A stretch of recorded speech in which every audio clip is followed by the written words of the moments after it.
பொல்லாத சிறுக்கி பொன்னாட்டம் நிறுக்கி பின்னாடி பள்ளம் பறிப்பா.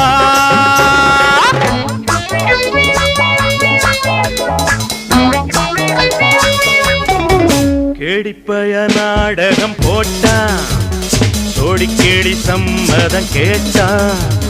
கேடிப்பய நாடகம் போட்டான் சோடி கேடி சம்மதம் கேட்டான். அம்மாடு வந்தாளே நம்பி அந்த ஆளு விட்டானே கம்பி. ஆம்பிளக்கு காது குத்த பார்த்தா ஆம்பிளக்கு காது குத்த பார்த்தா. நாடறிஞ்ச போக்கிரிதான் நான் அறிஞ்ச அம்மாடு.